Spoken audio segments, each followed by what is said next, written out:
Hi, good evening, everyone. Good evening and welcome. Welcome to Talk the Real Things. This is a production of the Tobago Civil Net.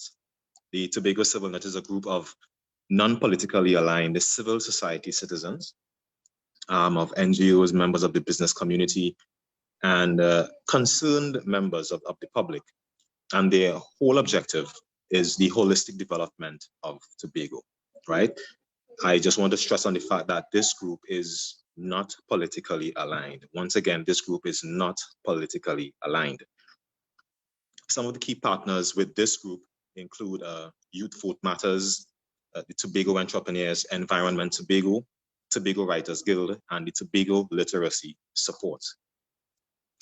Over the course of the next few weeks and leading up to the 2021 election, each and every week, look out for another discussion as we feature different topics. Some of these topics include women in politics, a post-COVID tourism recovery plan, Tobago autonomy, and too young to vote, but not too young to think. Of course, we have some really exciting topics here, and of course, we may have some additional topics as well. We will take a break for Christmas, and we will take a break for New Year's. But when we get back on, the objective continues. We just hope that this is a forum whereby persons can voice their views, voice their honest views, a forum for free speech, a forum for respectable speech. Must stress on the fact that it must be respectable speech. And at the end of it, we are hoping that the population of Tobago, the electorate, is better educated, is more knowledgeable, is more informed, and can make better informed decisions when it comes to voting. All right, so all persons who are listening to the live once again, this is Talk the Real Talk. I am your host, Kern Johnson, and I'm going to be your host for tonight. We have with us a distinguished panel. I am going to call their names and say something briefly about them, after which they will show themselves, and then we will continue with the discussion. The first person I would like to bring up is Miss Abini Taylor. She is a teacher. She has a great personality, very bubbly person. She's passionate about helping children and languages. As you all know, she has her foreign language school. So, Miss Abini Taylor, good night and welcome. Hola, buenas. Hi, everyone, and good evening. I am Abini Taylor, as you mentioned prior. Excellent. Next, we have Winford James, who is a holder of a PhD in linguistics. He has been a teacher for quite some time, 29 years, at the secondary level and also at the university level. He is one of the political analysts that I like to listen to because he seems to have a very unbiased view. And I'd like to welcome him to this Zoom meeting. Mr. James, good night and welcome. Thank you, Kern. Thank you, Abini. Good to be here. Thank you. Mr. James, I think your mic is off. Your camera is off. Okay, let me put that on. Yes, can you see me now? Ah, excellent. I can see you. Right. You seeing enough of me? Yes, that we see the most important part of you. Okay, great. Excellent. Next, we have Mr. Ashwa Jack, a man who has been in the political space for quite some time and is a very ardent activist for political issues facing Tobagonians, and a man that I respect his opinion. Love to hear when he speaks about certain topics. Mr. Jack, good night and welcome. Good night, Kern. Good night, Abini. Good night, Dr. James. It's good to be here. Thanks for having me. Okay, good. And the next we have Mr. Anselm Richards. He is an economist. He's a man who likes agriculture. I would call him an agricultural economist. He always talking about money when I speak with him. He's also a good friend of mine. So I like to also to hear his views on different aspects of society and agriculture and so on. Is always welcome. Mr. Richards, good night and welcome. Good night. Thanks for having me. Good night to the other members of the panel. Good night, Tobago. enjoy the discussion. All right. So how you all feeling? How has the season been treating you all? Interesting. It has been a mixture of feelings. I guess I could talk for myself, but tis the season. Right. Mr. James, the Christmas tree's ready? I don't think I'll have that. I'm not really a Christmas person. Yeah. I imagine a Christmas tree will come. If it does come, I'll just simply support it. All right, fair enough. Mr. Jack, how about you? My children are not big. That's the worst I can say. The kids are big. I don't have to spend that much effort and time on Christmas. Right. But you know, for me, the majority of what is important for me around this time of the year is the spirit of giving, that kind of stuff, which really should be a year-long thing. You know? Right. But it's fine, you know. All right. And Mr. Richards, how about you? Surviving, you know, I am doing what needs to be done, you know, to keep the family safe. You know, it's a challenging, it's an unusual time in Trinidad and also in Tobago, but we have to survive. We just have to follow the public health protocols and ensure that we don't take the virus home to our family. And we reduce community spread by observing those protocols as much as possible. All right, good. All right, so let's get straight into it, guys. The topic for tonight is the political climate in Tobago and the electoral process. Now, I'm hoping that at the end of this discussion that that I would learn a lot from you, because I see you all as persons that I can learn from, and that all the persons who are listening, that they can also learn as well. For those who are locked on via Zoom or streaming via Facebook or any other social media platform, we want to welcome you. We want to thank you for joining us, and we will also be taking your questions. So if there are any concerns that you have, we ask that you just send the message in. The message will be sent over, and when we get the message, then we will ask the question, and we'll try to answer it to the best of our abilities. All right? So guys, the political climate, that word political climate, when you hear that term, what comes to mind? Just discussing how we're doing this thing. You addressing someone, you know, because there's so much. Abini, well, you could speak to it from whatever perspective you are most comfortable. And since we're speaking with you, then you could go ahead first.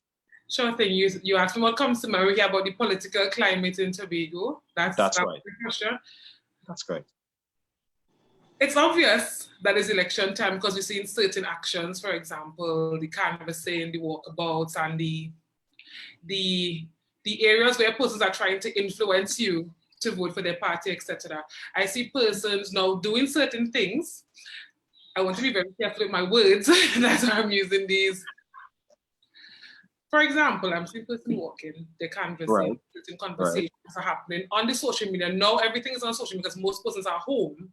So we are seeing everything, the discussions, etc. about election and are we voting party, are we voting person, who will be the best chief secretary, etc. So when I really hear about the political climate, which we get Tobago, it is definitely here. It is sometimes I'm feeling more than the Christmas season because I'm a Christmas person.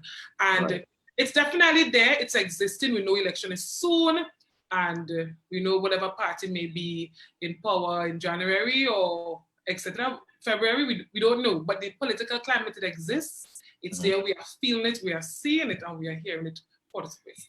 Yes. All right. Thank you for your contribution. Mr. Jack, what is your take on it? I think, you know, Abini just said something that struck me as very important. The issue of not knowing if the election is January or February. I think Tobago have the closest thing to predictability in terms of the election. But I think that we need to go one step further and set election date so that no organization is disadvantaged when it comes to having an election. The act now speaks to a minimum of 30 days, 6 days, sorry, and a maximum of 90 days after the dissolution of the House. And I think that even what is happening now, the House has been dissolved for more than a week. Yet a date for the election have not yet been announced. Right. I think that we need to get to the place where, very similar to what happened in the United States, where people know that the first Tuesday or in November would be the US elections. And that happens like every 2 years. I think that in order for everyone to have the same opportunity in terms of preparation, is something that we also need to look at. We need to get away from the position where a political party in power have the advantage of setting the election date. Sorry to interrupt, but before we get into the meat, before we get into the real meat of the meat, we just want to get your take on what comes to mind when you hear the word the political climate in Tobago. Well, I don't know if there's always a political climate. I think that the difference is the electioneering, right? And the young lady was right. It's here, and sometimes it's laughable because you see people doing things like that really should be done on an annual basis, but it is done in a month, 2 months, 3 months before election. So I think that we all gonna have an interesting time. And as you said, when we go a bit more in depth, we will have some discussions on what I think should be done differently. All right, Mr. James, your mic is muted. Ask me a question, Kern. Sure. What comes to mind when you hear the term the political climate in Tobago? And I know you are a learned guy and very experienced in this field, and I'd even dare to ask you, how would you define the term the political climate? That's interesting. Well, it's the set of circumstances in which matters have been politicized in relation to voting, so that people are picking their candidates, the different parties. People are going around to the various districts, various polling divisions, and meeting people and getting themselves known, and asking the constituents of different districts to give them a hearing, especially when the thing heats up, so that people are walking about these districts and they're looking for office within the House of Assembly. So the atmosphere is charged, and there are these circumstances which are prevailing in a way that they are not prevailing elsewhere. It's unlike, for example, what happens at Christmas time. Of course, there's a confluence of Christmas climate and political climate at this time. Yes. And we know that the climate that you're talking about when we say Christmas is that people are buying their Christmas trees, decorating it, preparing to put gifts there. We know people are, if you're in Trinidad, you're a part of a parang band, or you're a fan of a parang band, and you're getting ready to go around. There are certain kinds of food that you eat, for certain kinds of drink that you drink. And of course, the stations and the TV stations start playing Christmas songs. So there's an atmosphere, a set of circumstances that are created and sustained by those who are fans of Christmas. Because it's a lovely time, isn't it? It's a time of joy. It's a time especially to take care of children from the point of view of loving them and giving them and showing them your love. So there are different circumstances, of course, between Christmas and of course the politics, the electioneering that's going to take place. So we expect to hear the parties say what their message is, what they're going to be focused on. We have not been hearing that, but we expect to hear something about that. We expect, of course, as I said before, candidates to show themselves for approval, at least to be familiar to the people they are trying to convince, right? and matters related there too. All right. All right. Thank you, Mr. James. Mr. Richards. Yes, well, I I don't know if there is.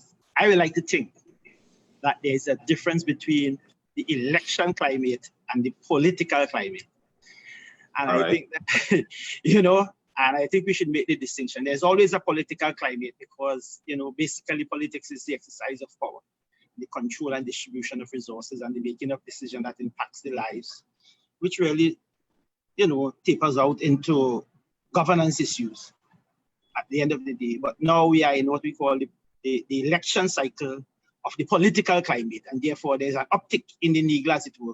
So the temperature is warming up. It's like the political storm is heading our way. Right. So you see all the activities that Dr. James and Ashworth and Ms. Taylor alluded to taking place, because those are just the activities. Those are the prelude to the event. So I think we can probably look at the electoral climate or the election climate and the political climate, which to me is a bigger universe. The political climate is a bigger universe. The electoral climate or the election climate is probably a subset of the political climate that takes place every election cycle. Well, I expect that if we were to go down along the discussion of the election climate, that it may tend to, we may not have the time to discuss it. And the flyer specifically stated that we would be speaking about the political climate. So I prefer that we stick with the political climate.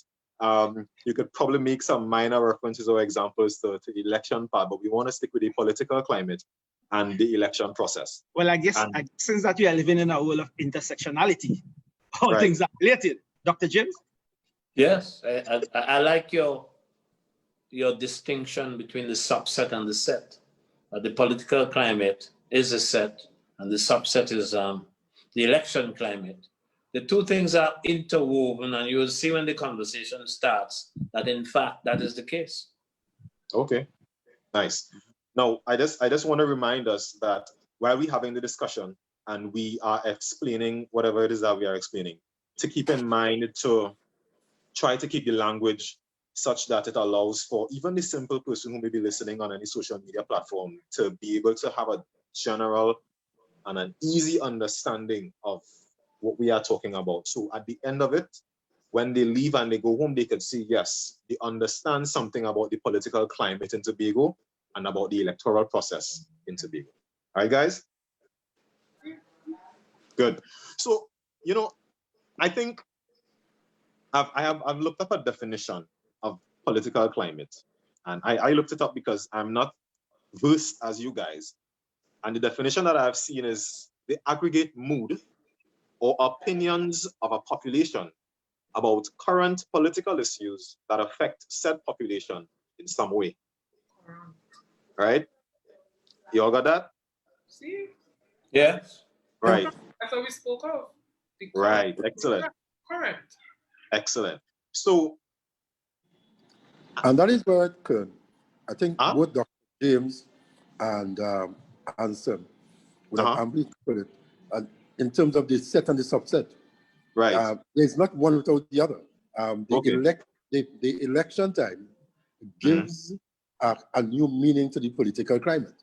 The electioneering is what brings out the discussion on the politics, and that is what then have people looking as to how they will vote, who they will vote for. Oh, that is the way it should be.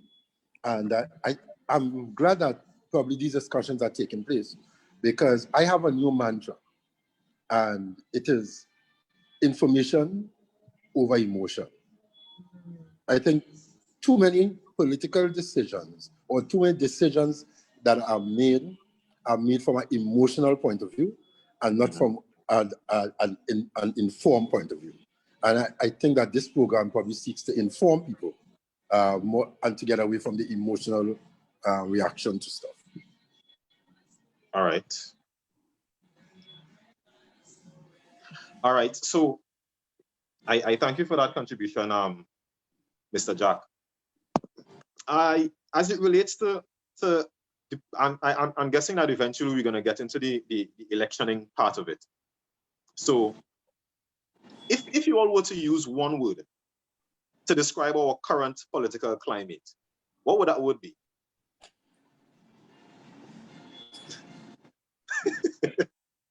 There's so many words.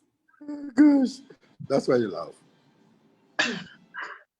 And that's why I put one word, because I know how we could use one from the barrel and probably explain why we chose that one, or why we describe it as such. Overwhelming. Okay. Why overwhelming?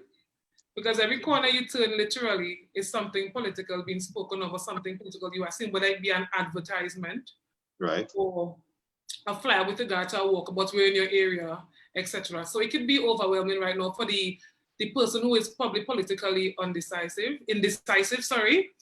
I have so many other words, but let's just go with overwhelming from now. There are a few more other persons on the panel. I don't want to take up too much of their time.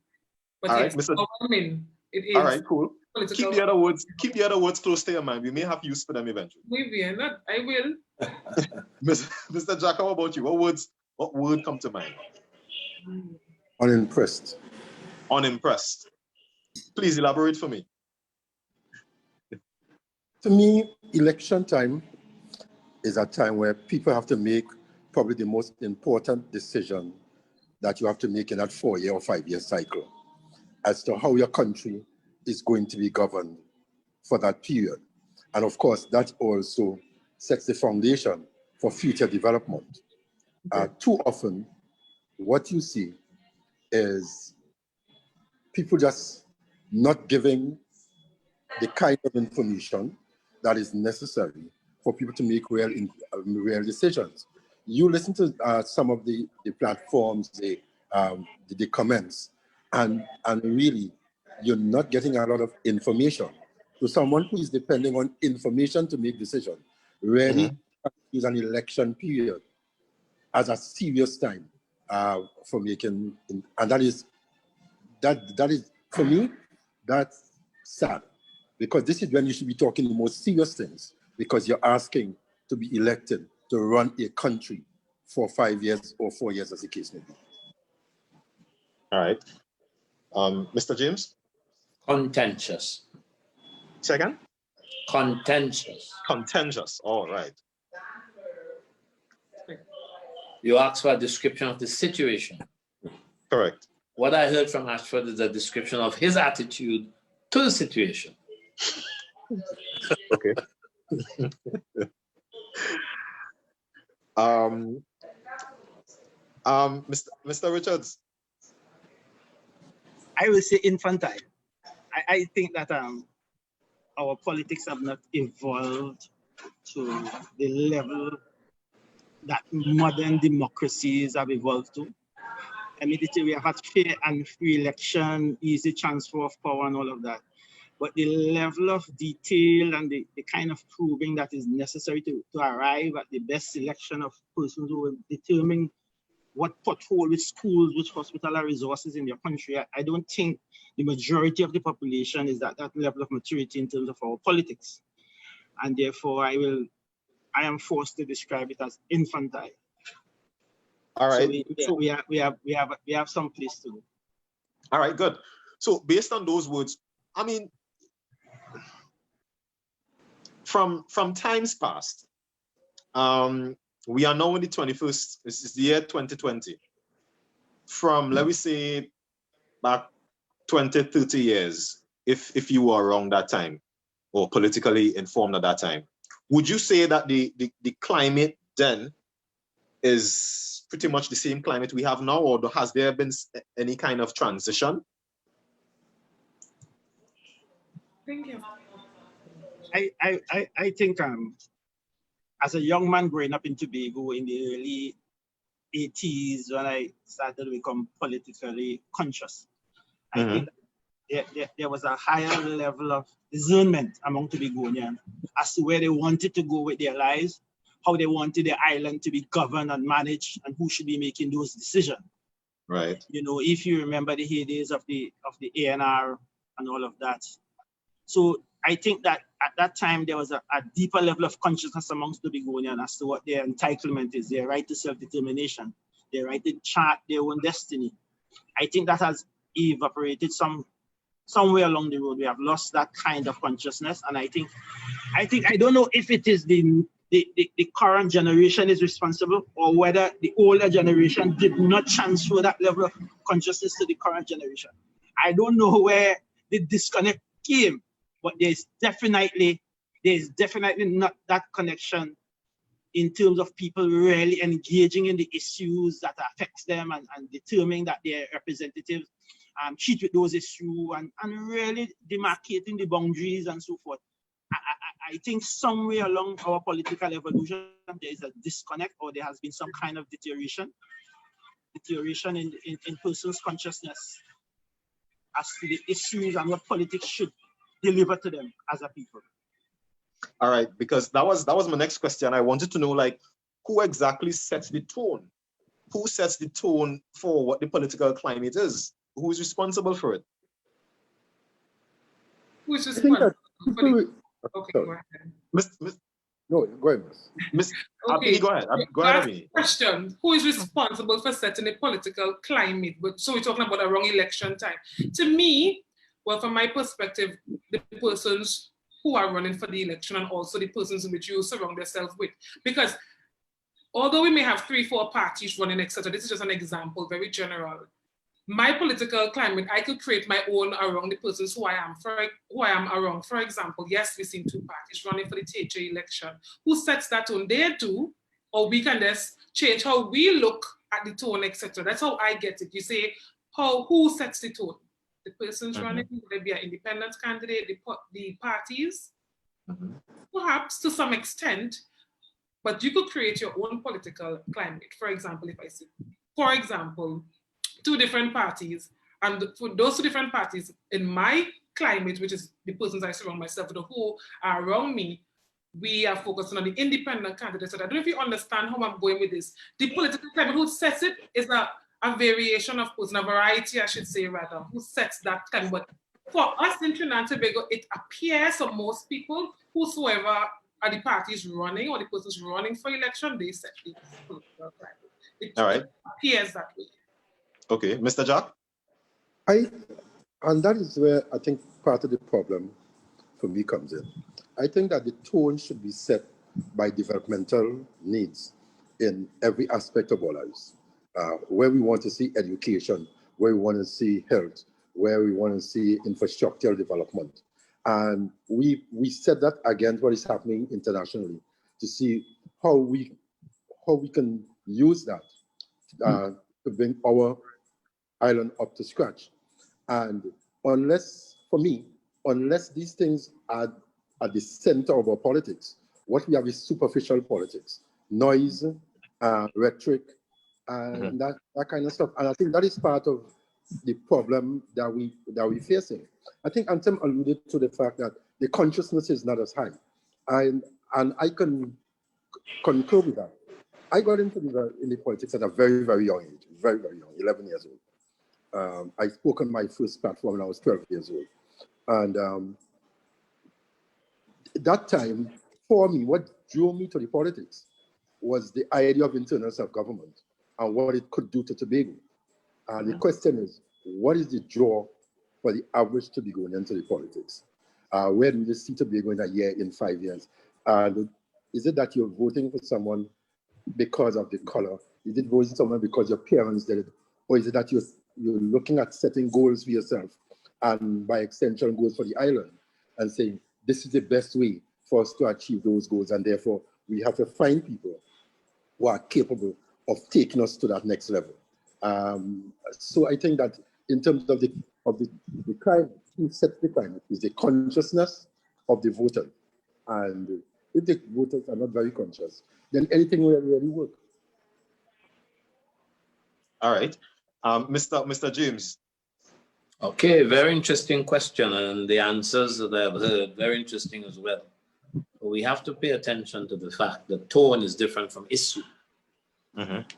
And in order to talk about the tone, you probably have to have a sense of the issues. Right. If you pay attention to what's happening on the immigration front, for example, the government has one set of issues that it's dealing with, and the UNC has another set of issues. In fact, to the extent that you can follow the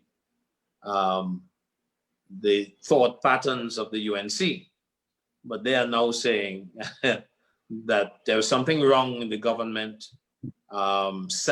deporting the 27 Venezuelans that recently came into the country, had to go back and come back to our shores and so on. So the question is the attitude of the government versus the attitude of the UNC on the matter of immigration, with the borders, of course, not being as secure as they should be. Those are issues. And when you listen to the commentators from the political party standpoint, you find that the government is saying, look, we've got to be careful. That's tone now. We got to be careful how we approach this thing. We got to be careful that we don't allow undesirables to come into our country under the guise of bringing families that are endangered in Venezuela. You're bringing little children, you know, as covers for nefarious activities. Government said we have to be careful, and we have to make sure that we put the right laws in place to deal with it. The opposition are saying the government is reckless and uncaring. That's true now. But the issue now is immigration, you know. So across Trinidad and Tobago, the issues are normally set by the leaders, the political leaders, or those in the hierarchy in each of the parties. So you'll find Dr. Rowley will be one of the leaders who set the issue and the tone. Rudal Munira, Kamla Prasad Bissessa, they will be others. Faris Alwari, what's the other guy? Stuart Young. The leaders raise the issues, and they are aided and abetted by the media. The media promulgates, disseminates, right? But the media tries to capture, right, the issues as they are raised by the leaders, and they try to capture the tone with which these issues are presented to the population. It doesn't mean, of course, that you can't have other people intervening. You can't. But these have to be strong individuals, or individuals who have a certain reputation that causes people to listen to them, especially the leader. The media. The media will hunt down certain persons to get their sense of what the issues are, and to get a sense of the temperature, I think, and Slem used that term in his first presentation, the temperature with which these issues are discussed. So tone and issue are set by the leading lights of the different parties, and they are aided and abetted by a media, or let's say by media, because we have different media houses that try to cover what's going on, hopefully without too much sensationalism. But yes, to answer your question, issue and tone are set by those in the political hierarchy, aided and abetted by the media. Generally speaking, now I want to get into the issues, but some of the questions started coming in, and I just want to get to some of the questions here. One of the questions that we had here is, generally, would you say that Tobagonians care about politics and what it can really do for us? We have another question here that says, how can we better educate the electorate on the election or the political process outside of exercising their franchise during the political election climate? Right? Those are two questions that came in from our online viewers. Mr. Jack, Mr. James, whoever you think you're more suited to answer. Well, if you want the thing to be orderly, you've got to direct the questions to different people. My apologies. Then we can have an engagement. I'd ask Mr. Jack to start with this one because I've first. Sorry? I'd ask Mr. Jack to start with this one. Okay.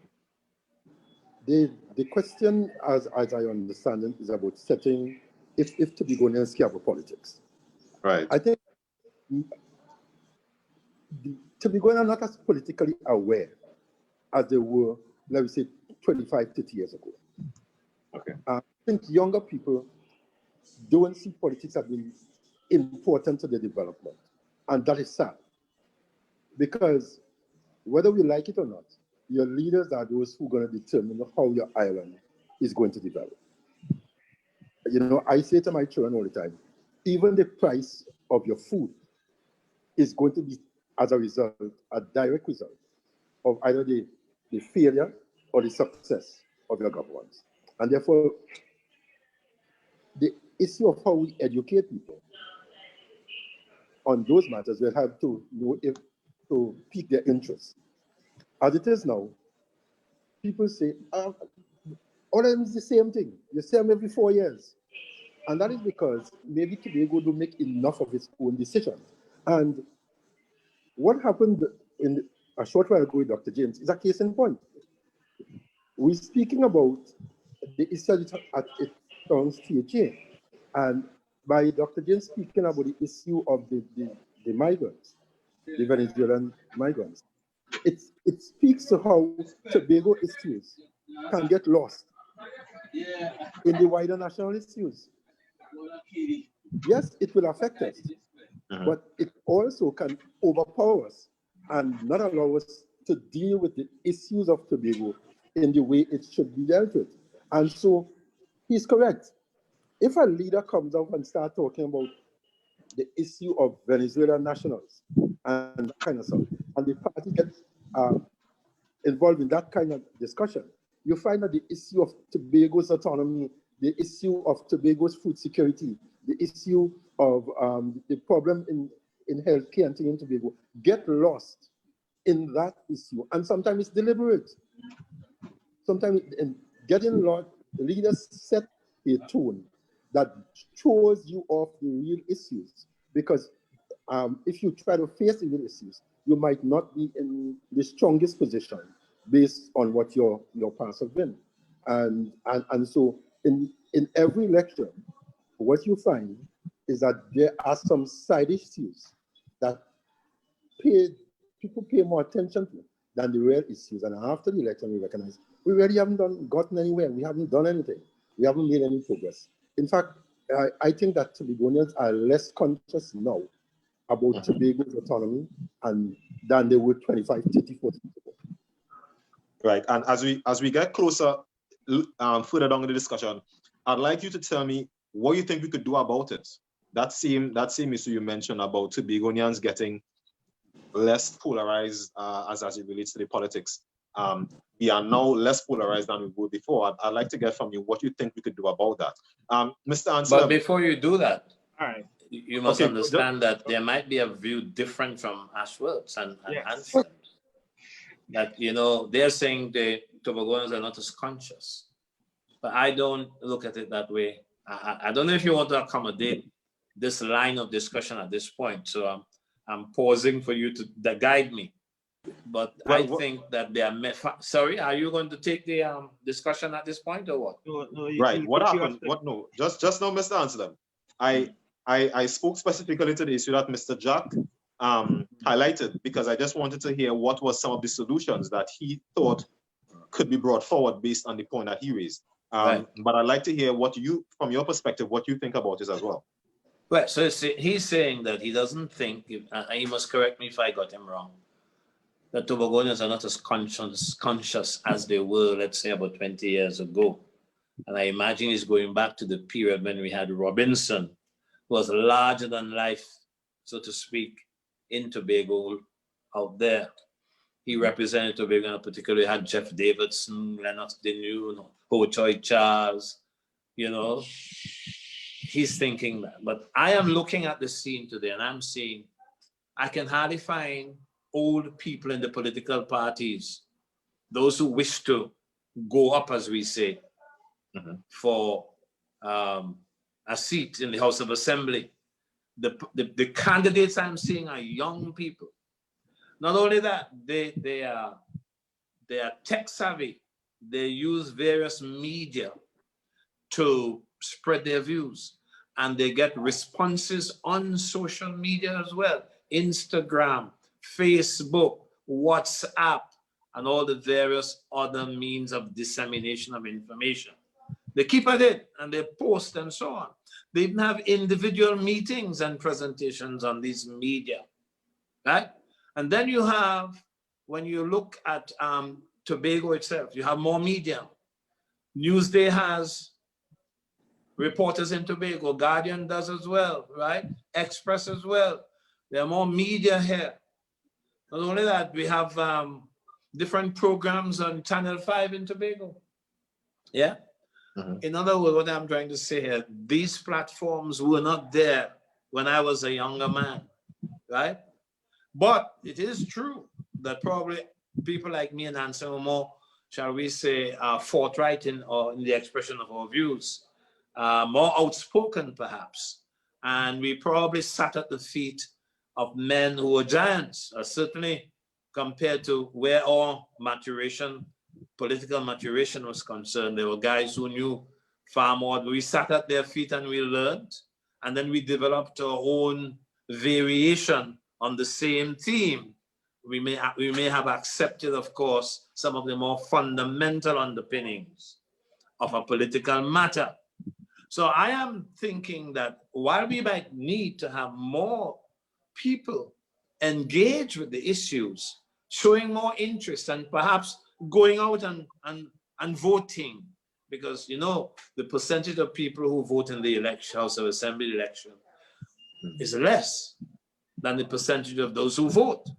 And that might suggest a certain alienation from the process. But people are processing.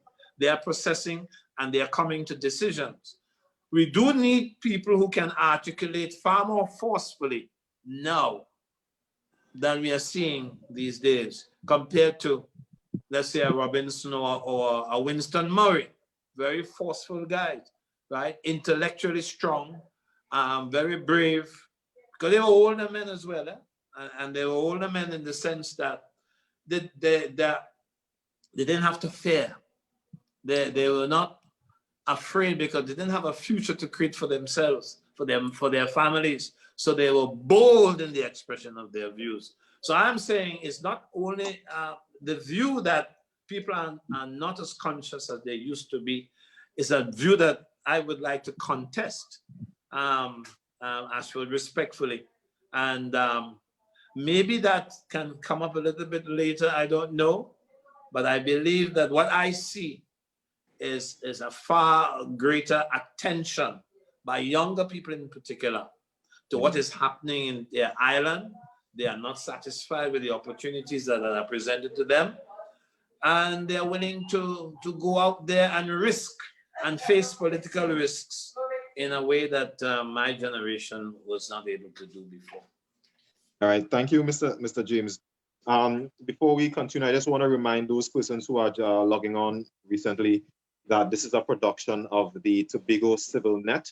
It's a non-partisan, non-politically aligned organization, and their soul or their mantra is just about holistic development of Tobago. That's what the group is about, and we're trying to provide a platform whereby we can voice these issues, and we aim to educate persons by this platform, right? In going forward, you know, Ansel, I'm sorry. Let me ask you to make your contribution quickly, because really and truly we're supposed to be going until about 9:30, and I want a couple. There are some other points that I want us to get in as well. So let me ask you to make your contribution, and Abini, if you have anything else that you wanted to mention as well. After Ansel is finished, we're going to take you. But before you ask him, I want you to just repeat the concern or the question the person had with regard to politics in Tobago. Because to me, the person asked if it is that Tobagonians just don't care about the election. You can just repeat it for me, because all right. Generally, would you say that Tobagonians care about politics and what it can really do for us? That was the question presented. Yeah, that was the question. Thank you. So, Mr. Richards, and then I will. Yeah, Mr. Richards. Thank you, good. I listened to Dr. James and I listened to my friend Ashworth on the issue. But I've been looking at the political evolution of Tobago in the whole context of democracy in recent times. And I've arrived at the conclusion that what has happened in the last 2 decades or so in Tobago is that politics in Tobago has now become a religion. Politics in Tobago is now a religion. And that has to do with this whole party political system. So when you become a member of a political party, you become a member of that religion. And Okay. don't matter what. I'm going again. A member of what? Don't matter what happened. Don't matter what your high priest. Don't matter what your high priest does. It's right. A member of what? And a member of the political parties and the religions. Oh, okay. Religious organization religion. Okay. And what has happened in Tobago in the last 20 years is that in the democracy, that middle ground, that body of person that brought the balance to the politics have been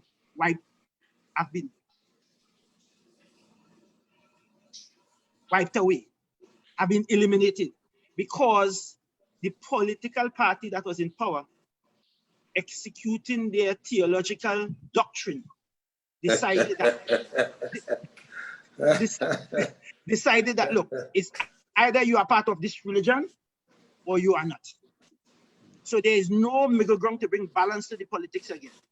How many religions are there? Well, there's 2, the PNM and the PDP. PDP is a religion? Well, PDP. in the context guys, I don't want us. No. I'm talking in the context of the politics. No. I'm just helping him along. That's all. So I'm just saying that Watson is the new high priest, and he has a different kind of political doctrine. And you have Tracy emerge as the new high priest of the PNM in Tobago. Wow. So those are the two poles. And what has happened? All right. The balance that was there in the center, where rational, that body of persons who were neither part of that religion or that religion, and brought balance to the politics, been eliminated in the last 20 years because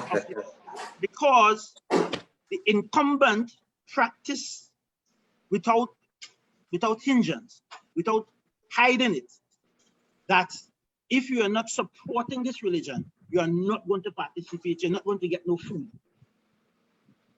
So do you think, Anselm, that has had significant consequences on the politics of Tobago, the political state of Tobago, the political climate, person's interest in politics. What is happening now with all Dr. James is saying about these young people in politics? Is that they are just part of that religion, and the religion that has got young priests coming up, So they're conscious. You talk to Hayden Spencer and them and see if they understand anything about Tobago development. Okay. All right, Anselm. It is as raw as that. All right, Abini, do you have anything else you want to bring in here before we move on? I would definitely make much more contributions, so we can go on since we have more points. Now, what do you think are some of the most pertinent issues now that are impacting on the political climate at this point? I could probably take 2 from each person, and what did you just as I said, I don't want to rush persons, but I want us to just keep it tight so that we could get as much done in the short time that we have. Mr. Jack, I want to start with you. Thanks, good. I think the issue of Tobago's autonomy and how final decisions are made that affect people in this space becomes very important. Anselm spoke a while ago about the religion, and I saw Dr. James having a good laugh, and I really had to laugh because I think part of what will have to become very important in going forward is that there must be an elimination of the fear for survival. I think that what Anselm was alluding to in a way, on both sides, because people in part of the organizations are indoctrinated in such a way to say, if this person comes in, you're going to lose this, you're going to lose that. It's like a livelihood, a bread and butter kind of thing. And there's this preaching of this doctrine that says, if you only move this, then this you're going to lose this, and they're going to take it. Tobago is small, by comparatively small to other places in the world. Maybe in the Caribbean is pretty all right. And but there's enough, with a good thinking administration, there's enough for everyone.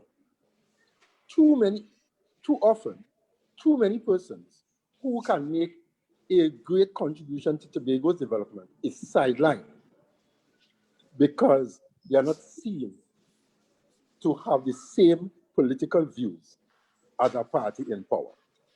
And that is part of what is keeping Tobago's development stagnated. We need to have leaders who are bigger than that. And I think in the last in probably 20, 25 years, there have been a deliberate attempt to win elections, but not to govern.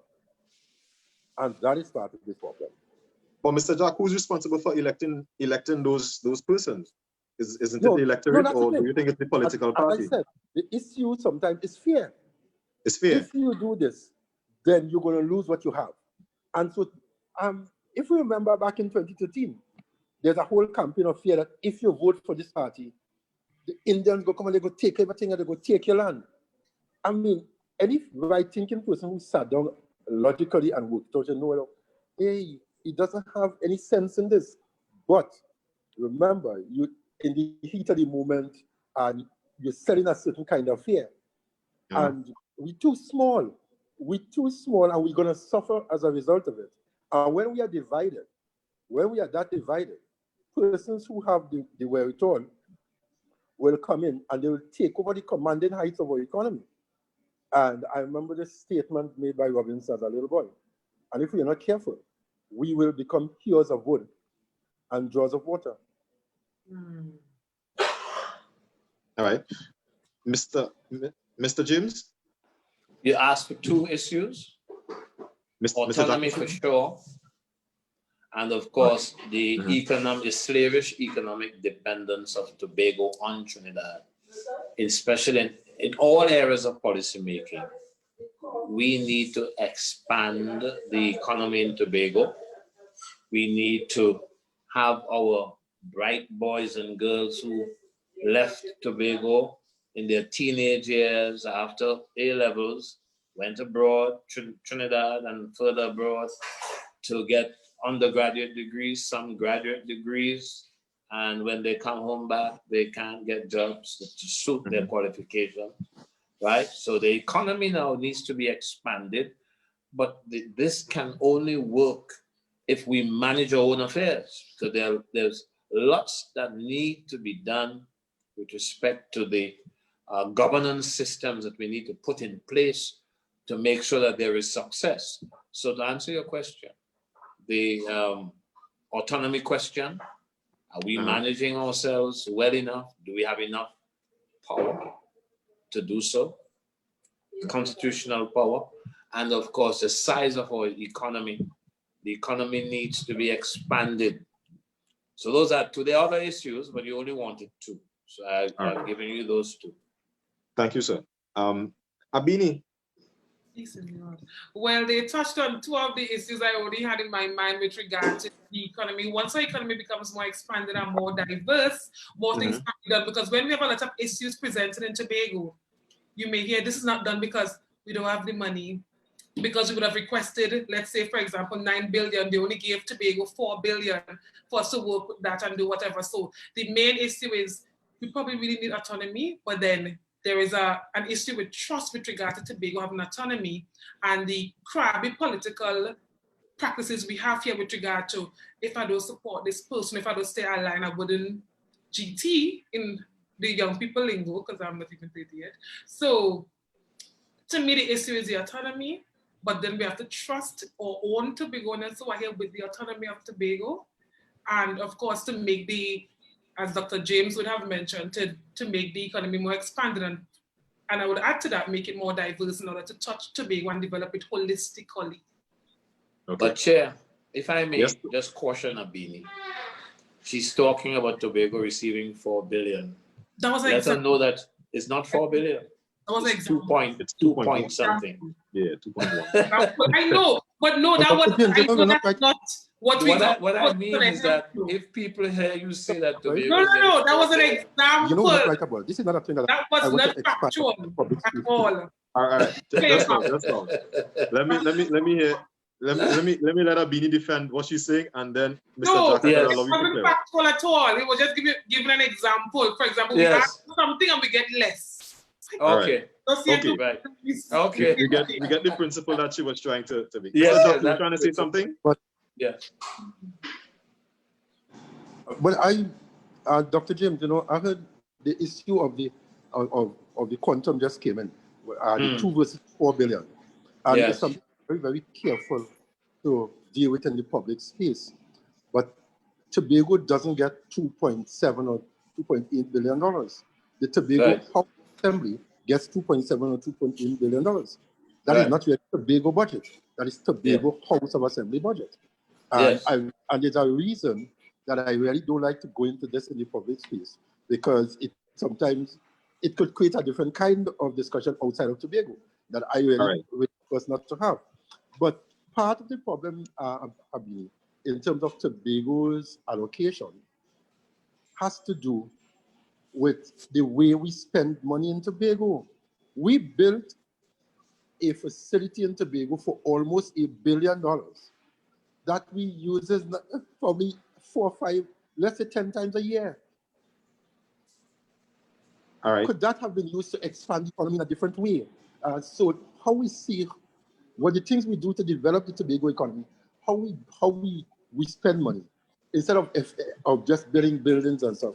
How do we expand on the economy? That will come, and even that I have a problem with, because I always say to people, there's nowhere in the world that I have ever been, and I pride myself on being pretty widely traveled, that I've ever seen a facility built to take 10% of your population. It just doesn't happen.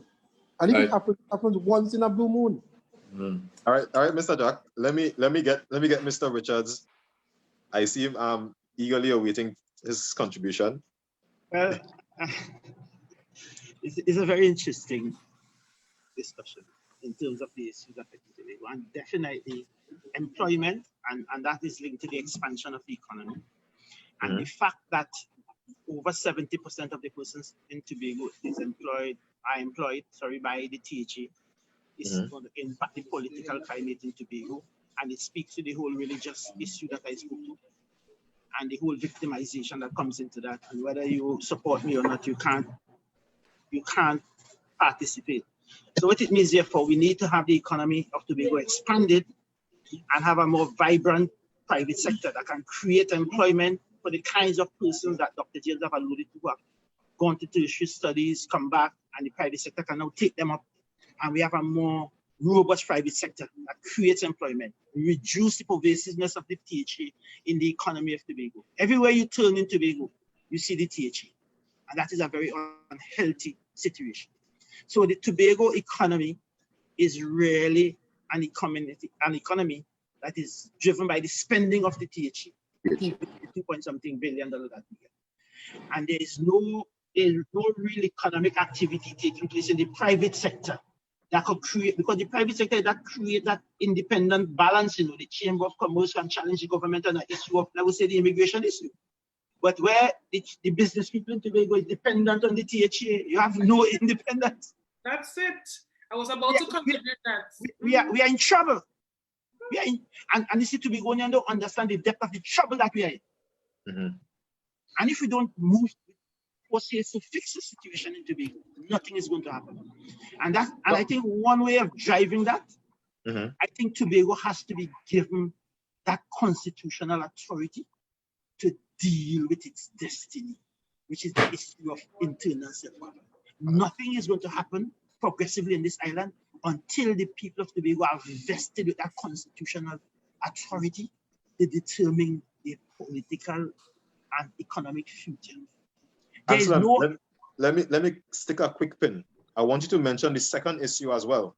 But I want to ask, it seems like we have been talking about this thing for quite a while in terms of so many people being employed by the THA in Tobago and so many attempts to stimulate private sector development in Tobago. Is it that it is really difficult to stimulate a private sector in an economy as small as ours?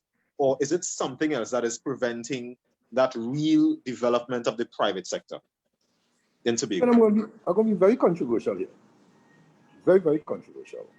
Part of the problem that Tobago will face in terms of building out a private sector is that we are in a Tobago where the average Tobagonian doesn't have the wherewithal to get into a certain kind of business. So the average Tobagonian might have the best ideas in the world, but don't have the financial wherewithal to turn that into money.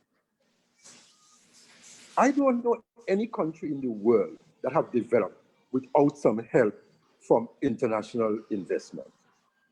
Tobagonians have been taught to fear international investors, whereas the government should be creating a very palatable climate where probably international investors should be asked to team up with local investors or something. But we cannot drive away all our international investment and expect to grow because we don't have enough money circulating the economy for the kind of growth of which we speak.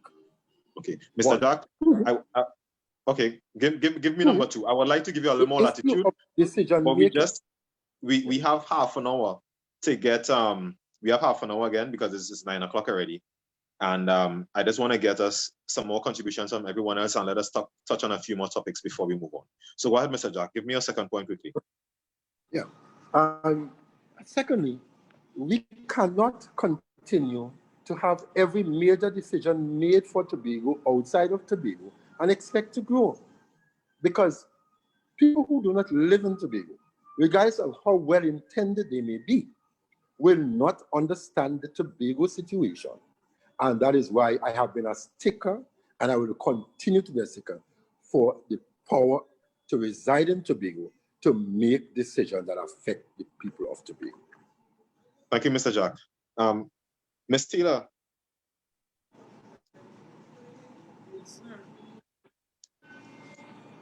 Could we have one of the issues? No, we were talking about the development of private sector.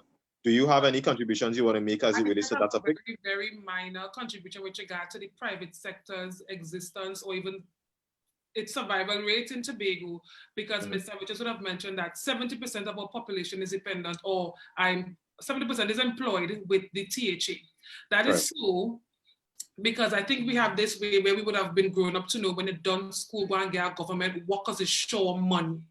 We have been influenced, and most of us, because remember, I am the youngest person on this panel. I know what would have been said to me by various adults when I growing up. Remember, when I get your subjects, go and get a government work. So we have been influenced, and this have been infiltrated in our minds for us to understand when I've done school is to get a government, etc. With regard to the private sector's existence in Tobago, yes, it's there, but to me, from observing and from interaction, or private sector, or majority of it is very dependent on the government or whosoever is the government in power at the time for them to survive. And that, my friend, is very scary. So I have to allude to the fact that we have to be open to international investors, yes. But when persons come in to create a business or invest here, they must be trying to fill some void that we have lacking. But if we have no voids lacking, why invest in whatever business might be internationally? International business coming here to exist. Would it exist? Is it even targeted the Tobagonian populace? Or they come in here, for example, whichever, I'm to be careful in my examples, but if an international company comes here to start their business, who are they really targeting? Who are they benefiting? If you know what I mean. So that is what we have to be very careful of when discussing private sector versus the government within the Tobagonian populace. That's all I have to contribute to that topic. Mr. James? Time. Thank you. I was entranced to listening to Beanie there. And she's raising very big questions. How do you fund an island's development? You know, what's the role of government and what's the role of foreign direct investment? You know, these are big questions. Tobago, of course, has to learn to govern. We don't have any experience in governing, in dealing with these economic matters that Abini was just addressing. We've got to start, right? And we have got to start with allocations to Tobago based on its contribution to national wealth. And so the question of the amount of what is our contribution to the energy resources of the country, that's important. How do you allocate to Tobago when you, as I expect, you put Tobago on its own? It's not going to be empty-handed because there's a contribution it makes. And all the normal ways that countries are developed will apply, clearly. And these are new areas of governance for Tobago. For example, is the Tobago House of Assembly big enough to handle autonomy? Is it big enough? Do we have enough members, bodies in the House of Assembly, for example, to have oversight of what the executive does? Yes? If we want to reduce the amount of corruption in the island, you need to have a bigger assembly, for example. Good? Now we wait for the Minister of Finance to vary the wish list that the Secretary for Finance and the Economy presents him every year, because we know that we are not in charge, right? But in the meantime, are there not Tobagonian businesses on the tourism platform, for example, that are showing the way in this regard? That's not particularly hard to follow, because most of the Caribbean islands have thrived on tourism, on the platform that we call tourism, and they have associated business enterprises that they have sought to develop. We know. We need, for example, to revitalize the question of tech-voc education. Not only the academic track that puts us in the public service to give us a government work, that puts us in teaching, you know, that puts us into areas where we cannot innovate. We need to develop a track, a skills-intensive track, which would allow us to get into the capital industries. And we have the beginnings of it, you know. The guys in the music industry have shown the way, mostly in Jamaica, but there are guys in the music industry that show the way. There are guys in sports that show the way, right? What I am saying here is that the business of managing ourselves can only be done when we start to do it, and we have certain kinds of expectations as to what we are going to start off with. We are not going to be starting off with zero, I want to tell you that. Finally, let me just make this point. I am a credit unionist, as most of you know. Yeah, I lead Tobago's biggest credit union, homegrown. And there are people in that credit union who get into business based on their savings and the savings of others, right? But of course, they have to have the incentive from the state in order to progress, if you follow what I'm trying to say. This is not different from what happens elsewhere around the world. What I am saying here, folks, is that we need to be given a chance to run our own business. We need to be given a chance to build the private sector, to expand the platforms that we currently work on. We need to do that, and we need a politics that forces the political leaders, the government leaders, to do our bidding. That last point. We need to have a politics that awakens people and pushes them to make government accede to their desires and their wishes for the way they want the island to develop.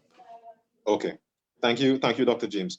I'm coming to Mr. Richards, but before I go, I just want to give each of you a question that I'm going to come back to, and I'm going to ask you to specifically address that question, just so that we try to cover more content in the limited time we have. Ms. Taylor, I want your take on the level of representation that we get at the THA level, at the local level, and the national level. What do you think it's enough, or what do you think could be done to improve the representation, right? Can you Mr. Jack, me just so I know it clearly, just really quickly. Right. The question I want to ask you is, what is your take on the level of representation, both at the local and the national level, and what we could do to improve that representation, right? Mr. Jack, do you think persons have confidence in the transparency of our electoral process in Tobago? Do you think our Tobagonians, the voters, do you think that there is confidence or transparency in the electoral process in Tobago? Right? Mr. James?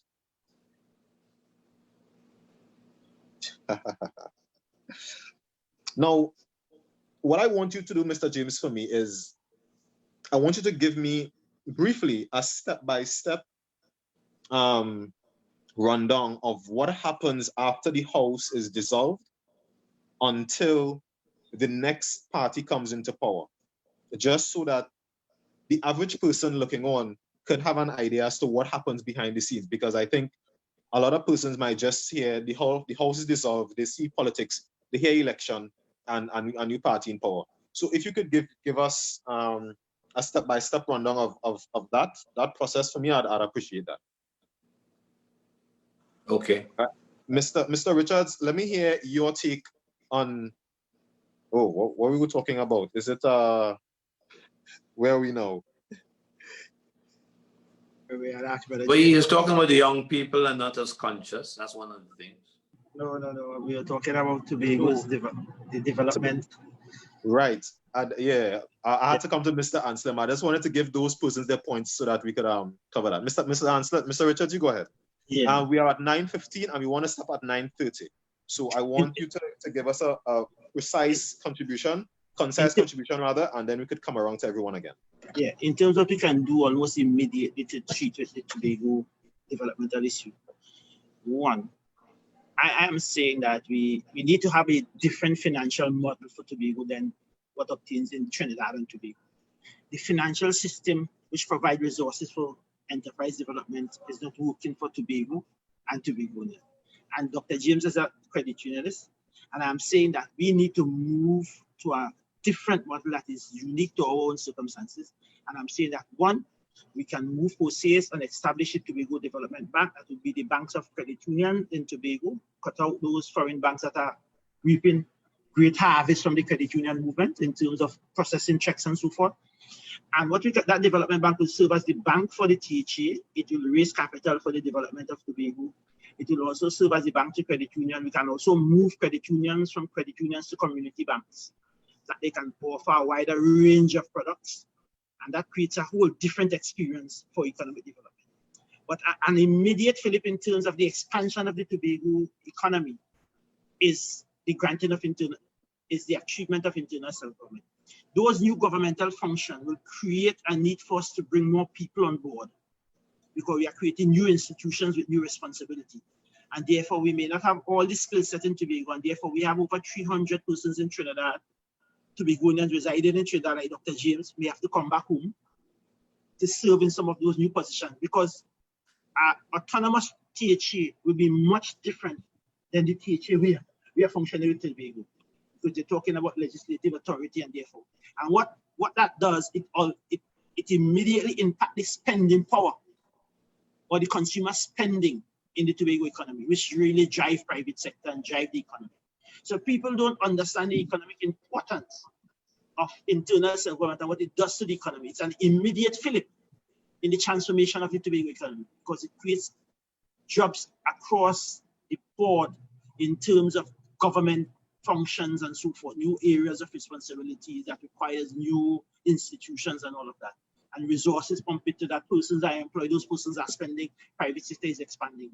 So if we don't tie the Tobago international government to the expansion of the Tobago economy, we may lose a significant component of the argument in terms of the importance of that. And therefore, if we are granted that, we can now do the internal things that we need to do to really transform our own economic experiences. More so, the financial services sector in Tobago needs to be looked at. Thank you, Mr. Richards, for that contribution. I'll come back to Abini now with her question. With regard to the representation on the Correct Tobago level and the national level. With regard to level, we have Tobago is represented through two persons. Well, roughly, yes, we have the main, the Tobago East and the Tobago West, etc. I think the representation for now is sufficient. However, there is always room for improvement with regard to representing Tobago. When I observe, I see the Tobago East, Tobago West. Tobago East is a very large constituency. Why not a Tobago North, etc., the Castar, whatever area? We could have more representation, more of Tobago views being heard and addressed. Some are being, I will have to congratulate those on that. With regard to THA, I'm trying to be very quick. I'm trying to do a quicker synopsis or a very short synopsis. With regard to THA, more representation of whom? The people, the what? So that is where my question would have come with you with regard to what with the THA. We have the 12 miniature MPs, I would call them the secretaries, who usually represent different sectors. We have it there, it's just for more efforts to be shown with regard to representing your different areas. For example, a constituency in Tobago, that's a really strong word, your area rather, and of course the division. I don't know how much, I want to elaborate more, but I know we are stuck for time. So yeah, I know. It's todo por ahora, that's all for now. Thank you, Abini. Mr. Jack. I know my question have to do with people's confidence in the electoral system. But Abini, let me just correct you quickly. Numbers does not mean representation. Having two people in Trinidad doesn't mean that we're well represented. It means that we are two representatives. But we're going to have this discussion another time. Well, Mr. Jack, that is just her take on it. So I mean, you may have a different take, and that's fine. Numbers doesn't mean representation. All right. The issue here of people's confidence in the electoral system have a lot to do with people, with how people see the assembly delivers. And I think that part of the problem that we have had is that people don't have a lot of confidence in the assembly to deliver at a high level. You hear, when you see, like, there are a number of times when you see members of the administration go before these cabinet committees and things, and you hear the comments from the man on the street about, my God, that is what be happening. You recognize that people do have as much confidence as they should. When you see the issue of the Auditor General report and how, in a horrible light, it shows us in Tobago in terms of our accountability, then you know there are persons who say, why are we doing this? So I think at the same time that we want autonomy, it must also come with accountability. And I think once the accountability issue raises, it's higher, then you find more persons is going to be inclined to want to get involved. The confidence level in the system is going to raise because people know that they are going to be held accountable for what happens. And I think that's part of the problem that we have. Tobago, as it is now, is a runaway horse in terms of accountability, and that have affected people's ability to have confidence in our electoral system. All right. Thank you so much, Mr. Jack. Before Dr. James, I just want to remind persons that this is a production of the Tobago Civil Net, which is a non-politically aligned organization which has the holistic development Tobago at its core, right? That's for the online viewers and those who recently joined. Dr. James, over to you and your question. Right. So the House has been dissolved. The life of the House of Assembly has come to 4-year life. of the assembly has come to an end, and the House has had to be dissolved. So we have witnessed the dissolution of the House. And now what we are waiting for, the most important thing, well, not the most important, maybe this second most important thing, is the announcement of the date. And that date is arrived at from consultation between the president of the country, in this case, Her Excellency Paula May Weeks, and the chairman of the House of Assembly, The Chief Secretary. and the Prime Minister. Not the Chief Secretary, thank you, Ashworth. The Chief Secretary, of course, and the Prime Minister. So 3 persons have to be involved, and the date has to be announced. I believe it's by the president that the date has to be announced, Ashworth? Yeah, the president announced the dates. Yeah. Right, so that's the next thing we're waiting for.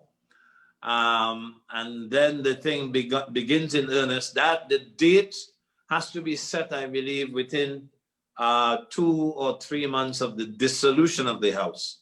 So that date, there's a point beyond which we can't go, right? So that date is coming. And all that remains to be done now is that people are electioneering, they are on the hustings, they're trying to persuade the electorate to vote for them. And the election day comes, the votes are counted, and of course, people are seated by their scores, of course, in the House of Assembly. Right? There are 12 districts in the House of Assembly. Yes. Hmm? Yeah, correct. Yeah. Yeah, there are 12 districts, and of course, the PNM currently holds 10, and the PDP holds 2. The PDP is looking to improve its tally. The PM is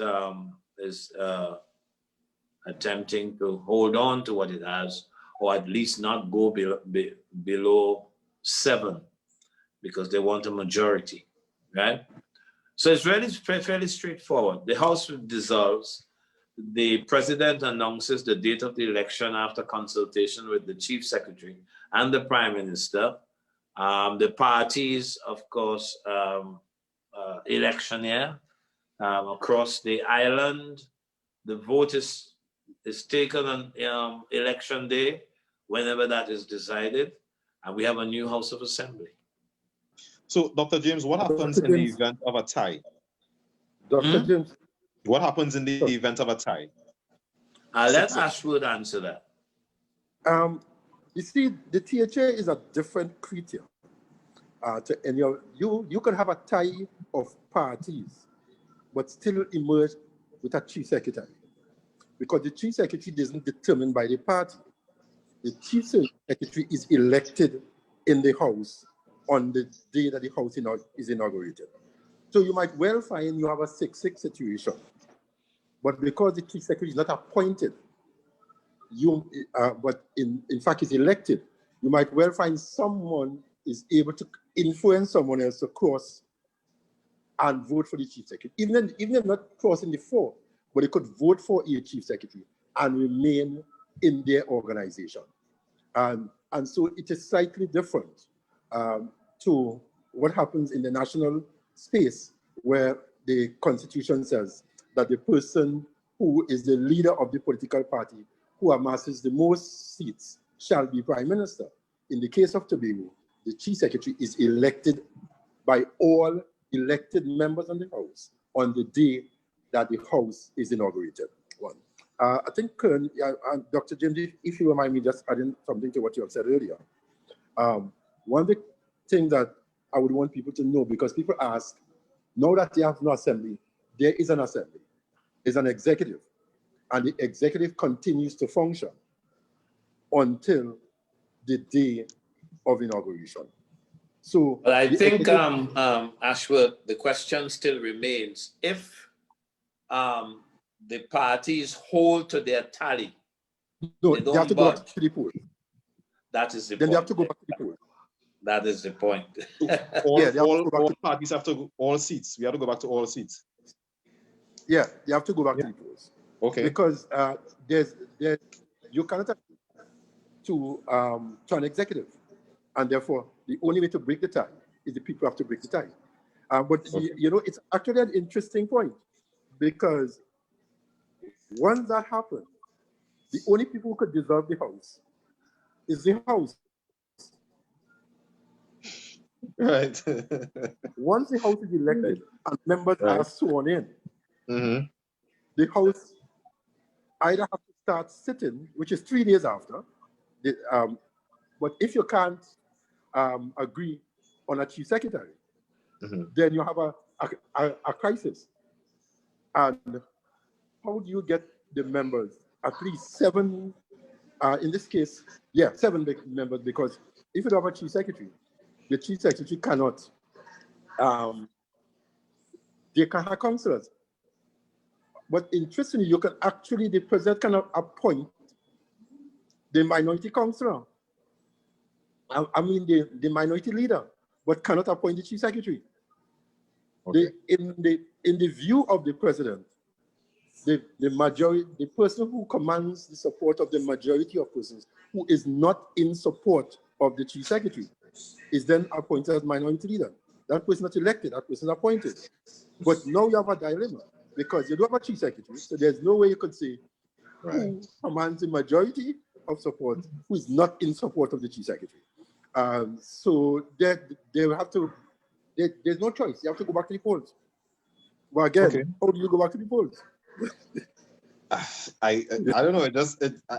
There is a rule, by the way, for the presiding officer. But I want to say, I have not revised my sense of the rules before coming on the program. And so I don't want to say too much, because I might say the wrong thing. So on another program, but I will be prepared. That's the thing. You see, the polls, but the chief secretary is elected. Yes. Hello? Mr. The Jack, chief secretary is elected by the member. If the presiding officer is not, Are you hearing me? Let me just. If the chief secretary, we're hearing you now. Just now, Mr. Richards. Mr. Jack, just quickly wrap up your point. Let me hear from Mr. Richards, and let me ask one more question before we wrap. Yeah, if the presiding officer could be a member of the elected member of the assembly or not. Okay. Or a appointed member. Right. If the presiding officer is not an elected member of the assembly, then the presiding officer, even if there's a tie, the presiding officer cannot break the tie, because the presiding is not an elected member. That's correct. That's correct. Okay. Wow, Mr. Jack, you know, I really appreciate that information, and I think like information about these processes are lacking, because I think it could help a lot to shape our political climate, our understanding of how the political system works for those persons who don't understand. Mr. Richards, you were going to say something. Let me get you quickly saying what you had to say. I just wanted to add that the business of the House on the first sitting after the election is very detailed in the Act as to how it should go. So therefore, there is a picking order in terms that you have the selection of or the election of the chief secretary, and then the other thing flows. So if you have a stalemate there, I don't think you can proceed, because the agenda is set in law. So that's just that. But an interesting point is that after the dissolution of the House, the Executive Council remains in position until the first meeting of the House after the election. So when the sitting chief secretary demits office, and if he's reappointed, he's reappointed. All that is stated in the Act. But there is something that we need to clear. The Executive Council remains in office. So members of the House who are not members of the Executive Council, are they paid after the House is dissolved? Up until the election? Right now, the truth is an anomaly, yeah? It's an anomaly. They're not supposed we need to clarify that, because those are some misuse. They're not supposed to be paid. Right. But so in the last couple of years, they are paid. In fact, assistant secretaries should not even be paid. Because they are not members of the... clearly says Executive Council, not executive. The Executive Council interpret it to mean the executive, and they pay assistant secretaries. But it's two different things. But do they pay the minority members of the House? I think in probably last 2 or 3 sessions, yes. Well, we need to have those things. So which means the house is not really dissolved, no. The house just don't sit. Okay. Well, I don't know, because the law is the law. And the house just doesn't sit, but the house is not really dissolved per se. You know, guys, there's a house a number of forms. And one of the forms that it takes is that there are no representatives. And if there are no representatives, then somebody who was supposed to just there representing a district should not be paid because it doesn't exist. So, Mr. Jack, in definition, what exactly is the dissolution of the house? It's when the life of the house comes to an end. And the life of the house comes to an end means that there are no members for no electoral districts. Right. That no longer exists. Right? So there is no area representative. There is no area. But because governance is a continuous process, you can't have a vacancy in governance where there is no executive to make the decision to keep government going. Right. That's why the government sits until the executive remains.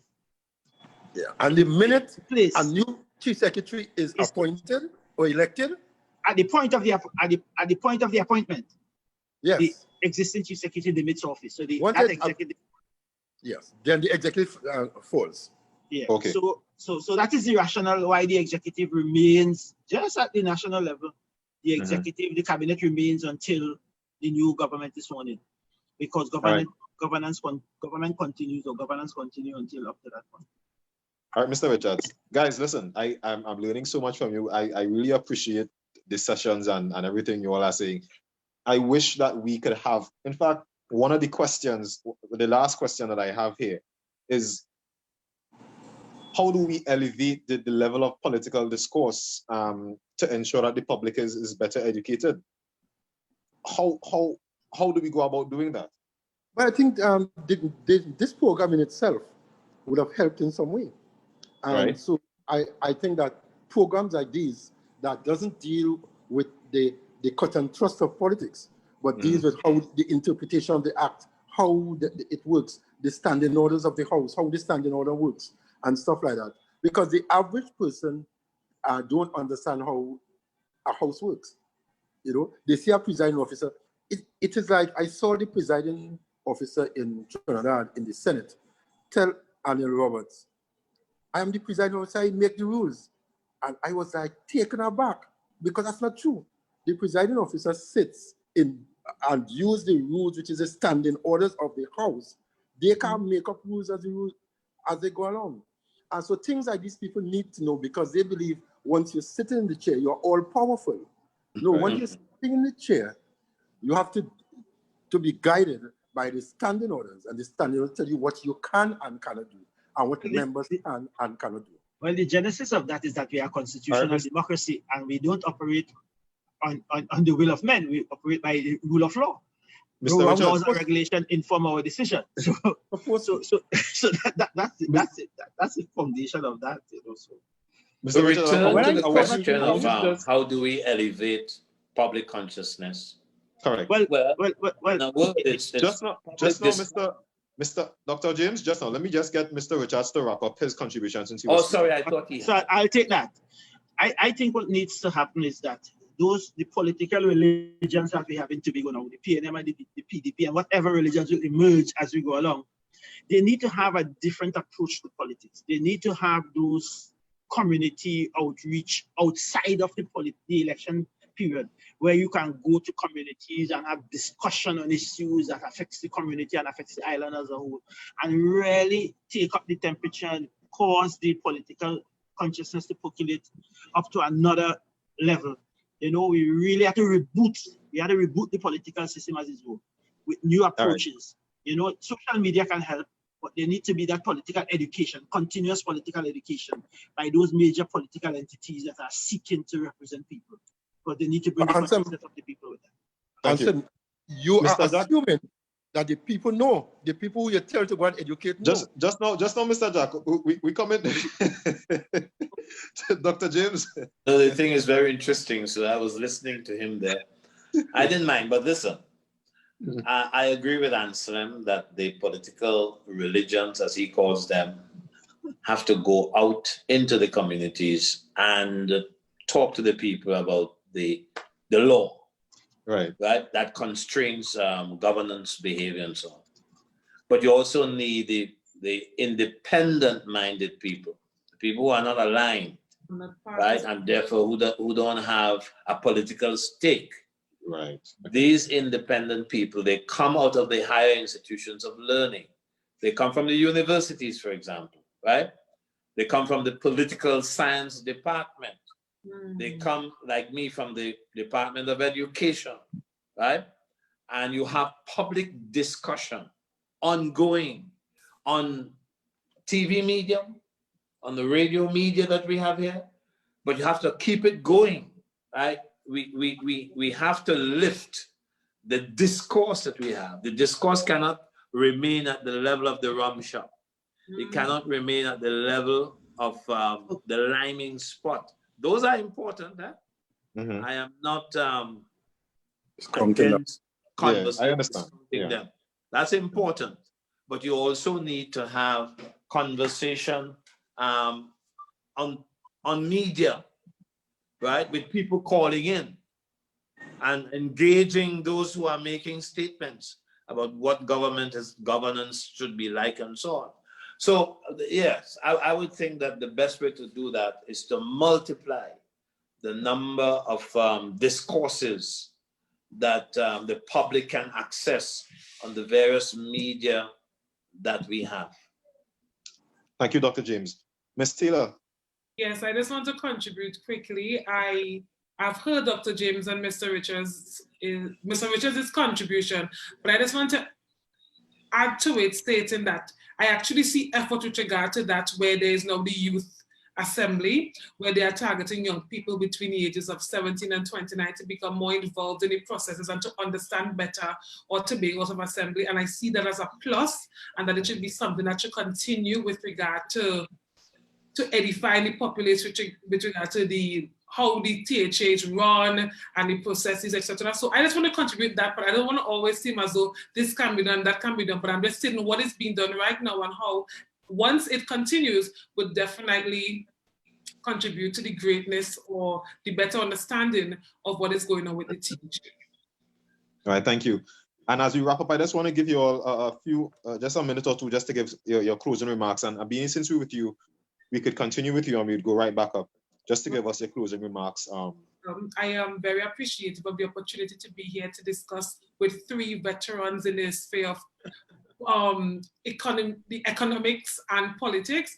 I appreciate this actual, I don't even know, I want to be very careful with my words because we're in a public forum. I'm appreciative of this forum with regard to edifying the Tobagonian population on the election process, and also to actually bring something alive, because right now COVID have a lot of persons down, and this is something we can actually do to keep the political climate healthy, I guess. So yes, that's it. It's total for me.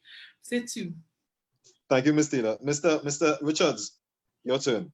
Well, I think it was a good discussion. I think that the public, myself, and I guess my co-participants would have been better after this engagement, and I hope that we can have more activities like this, that where we can share our experiences with each other and the general public at large, because this will only redound to the benefit of Tobago and Tobagonians as we go forward. I think it will definitely lift the level of consciousness and awareness of Tobagonians as we seek to move the island forward, and we seek to really claim our space in the Republic as an island people with a different culture, and a people that has a right to self-determination. And actually, I think my right to self-determination is an absolute right. I don't think no conditionality should be attached to that. If my freedom is priceless, I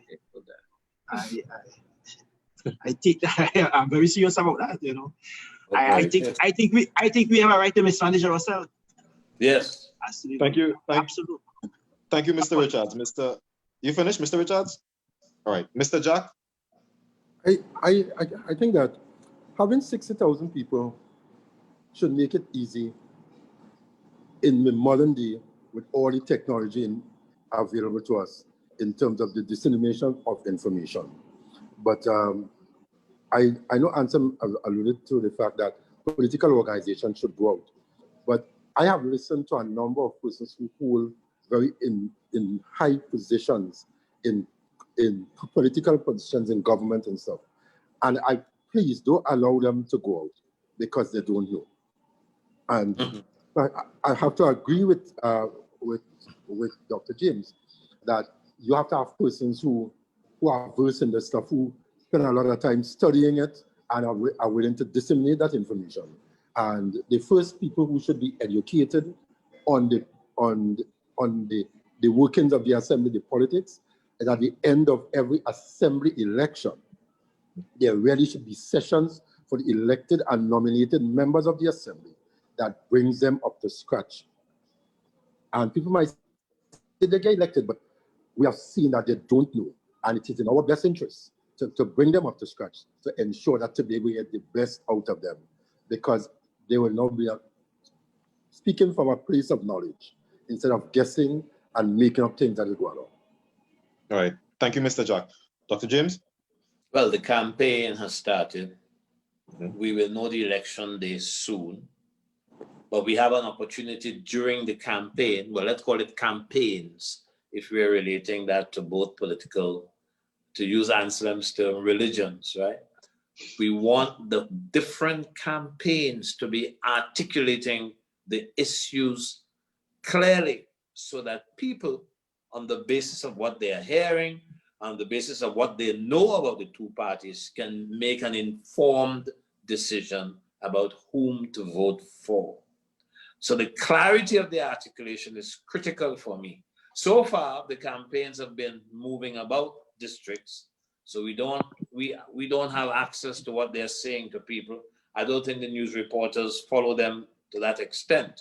But when they get onto the platforms to speak, that would be a different story. And so the issues that are delineated by each campaign are going to become very important, and people are going to weigh, right?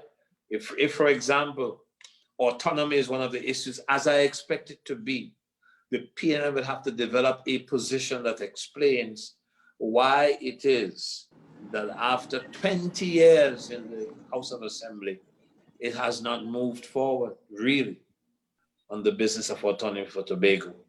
And therefore, the sincerity of its intention comes into question. The PDP, of course, will have to talk about the necessity of autonomy to the question of good self-management, even as Anselm has said, the business of mismanaging yourself. But the PDP has to frame a message that is going to be different from the message that the PNM is going to present in relation to autonomy for Tobago. It is that clarity, and we need spokesmen and women on both sides to do that.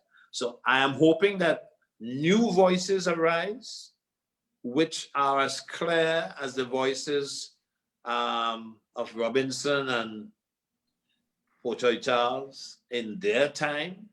New voices taking over the stage and, you know, holding our attention and making us want to participate, especially those of us who are in the 46 or 48% that do not vote, have not voted. Thank you. Thank you, guys. Thank you all so much. I really appreciate each and every one of you, your contributions. Are you available for disseminating information, whether it be formally or informally, whether it be over Zoom? Because I know you guys are very learned and experienced in your field. Are you available for further educating persons who may be interested?